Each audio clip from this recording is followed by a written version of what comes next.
Barcelona testing is done and dusted, and even though F1 tried to hide, the team still showed us a lot. Some teams arrived ready, some teams arrived fast but uncomfortable, and we almost had a second team not show up at all. Welcome back to Green Flag Racing. Let's get into it. Let's start with Ferrari. A sneaky great performance from Ferrari.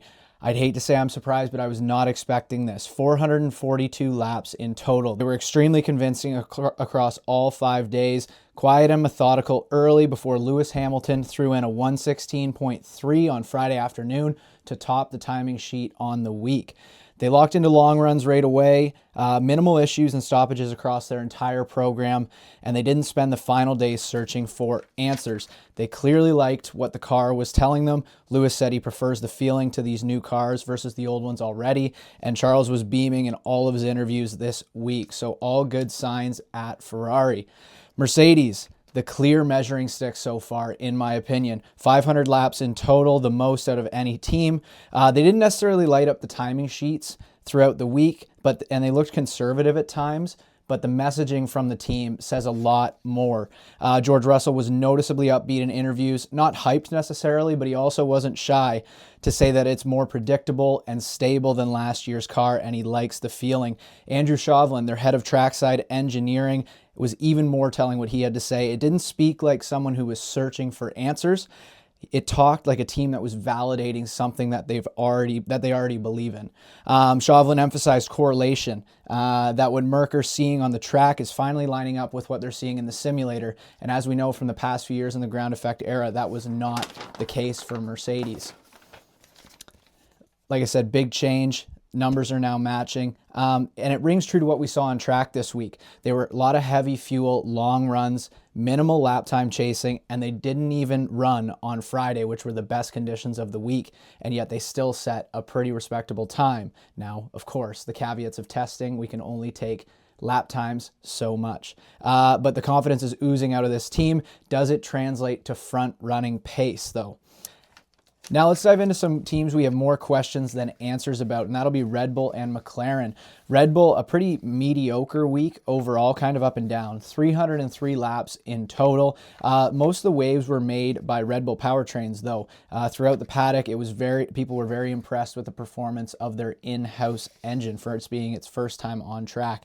They had a great amount of laps compared to other engine manufacturers like Mercedes and Ferrari, considering they're only a two-man operation, but the jury is still out on the pure performance of this engine and of this Red Bull car.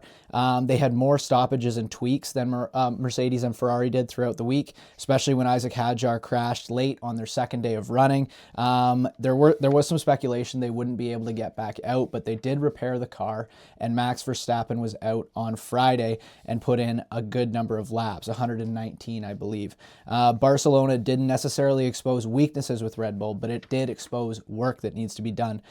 McLaren, on the other hand, kind of just anonymous, 287 laps in total. They're the hardest to place or read coming out of this test, I feel. The car looked okay on the long runs early. They had a fuel system issue on day 2, which was their biggest setback in running. They did have solid Friday running, but obviously there's things to address before Bahrain testing. The biggest wildcard team of this test, that'll be Aston Martin. Has Adrian Newey sprinkled some magic dust on this car? The hype online would have you believe that's the case. But to be perfectly honest, we know absolutely nothing about this car. They only got 65 laps in across Thursday and Friday. They arrived to the test late on Wednesday afternoon. Again, small sample size, 65 laps total. They even ran a blue rear light on the car. And that's because they had a speed limiter on Friday with Fernando Alonso driving it. So clearly in very early stages, Aston Martin ended up treating this as a true shakedown rather than an actual test. And then let's dive into what is the perceived midfield, or what we're assuming will be the midfield pack. And I'd like to group them into two groups. I'll start with Haas, Alpine, and RB. I feel all three of them leave feeling good overall. Haas and Alpine in particular putting up huge lap totals on Friday with 190 and 164 laps respectively.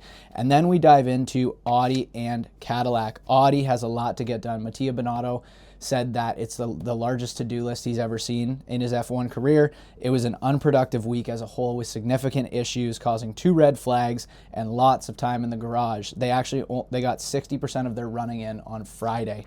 Cadillac, on the other hand, limited running, absolutely no pace shown at all. Valtteri Bottas said it's a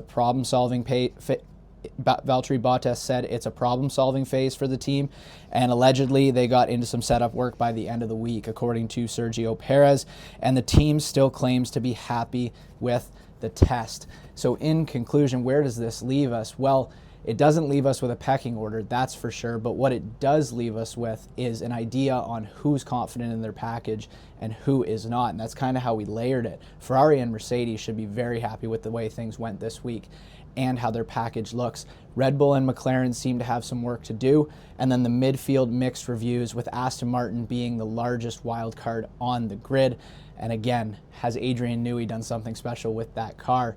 And then beyond that, there's a lot of work to be done by these teams before testing in, 2.5 weeks, February 18th, so 3 weeks or so.